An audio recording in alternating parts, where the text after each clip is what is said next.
Here's a problem. What happens when you need to clamp and glue two things together, but one surface is cut on an angle? The problem is when you start tightening up your clamp on an angle surface, it's going to want to slip. Son of a bitch. Don't sweat it. As you'll see shortly, it's actually a very easy problem to solve. Problem solved. Let's check it out. To give you a real life scenario where I used this little trick was on a little desk I was making out of some live edge. The plan was to use up some scraps and join two pieces using a miter fold. Gluing this together, got my biscuits in there. It's going to be a little bit of a trick.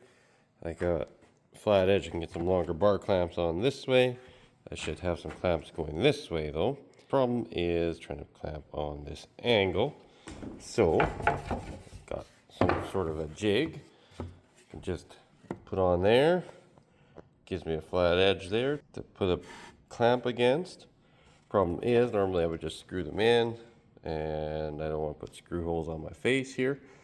So there's another trick. So we got this surface taped up and this surface, and the mating surfaces on my jig here taped up. Just gonna put some glue on there.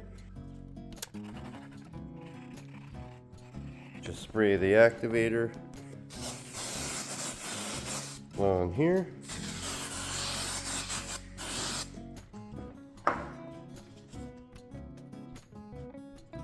She's just holding on her own. Go ahead and laugh, but this is just a simple jig. A simple triangle cut out of plywood to match the complementary angle you are clamping against. The plywood triangle has another chunk of wood glued and screwed onto it that sticks out past the angle, which will assist in clamping, as you'll see right away.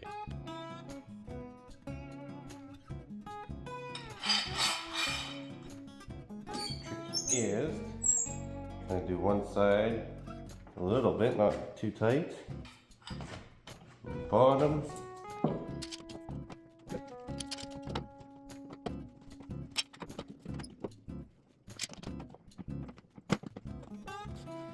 So that's looking pretty good. Hold up.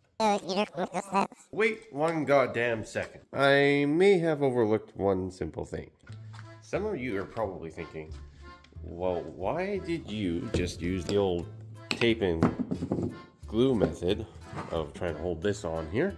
I got thinking about it. In my haste to make a video showing you how to clamp things, I could have probably just used some clamps, like these F-clamps here, and just clamp this bad boy onto here. So to recreate that, we'll just pretend that I could have just used these clamps, tighten them onto my piece. They got padding that wouldn't have destroyed anything. And then tighten this.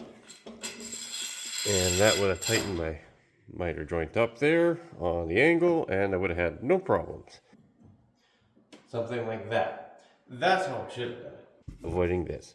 However, this is still a good alternative. Let's say that this was super delicate, or I had painted it and it's fairly green. It might be better to use something like this technique here. Also, if this was not visible at all and I wasn't worried about marking anything up or putting holes in it, I could easily just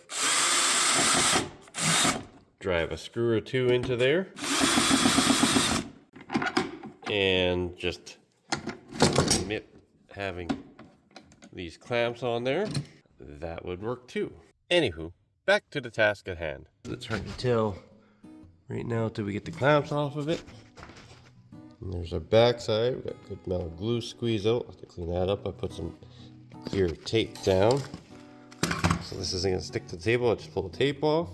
After a closer inspection, I noticed my 90 was a little under 90, so I needed to open it up. So while it's wet, I just put a clamp down here to hold this corner. And I put a clamp against there and the table, so that's holding there. And I just put a clamp, same thing on my wood here and on the table.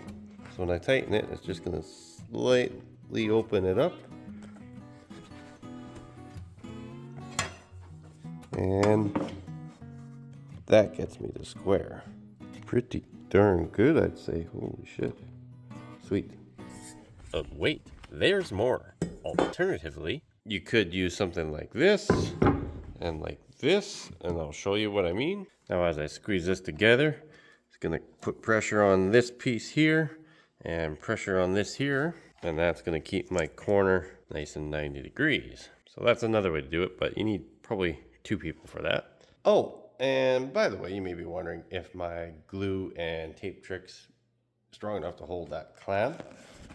And she's holding. I got a fair amount of pressure. This is actually bending here, and everything's tight together. I'm gonna have fun getting that off, I bet. Day 2, and we'll see how my clamp system held up. Let's take a look. She looks not too bad there.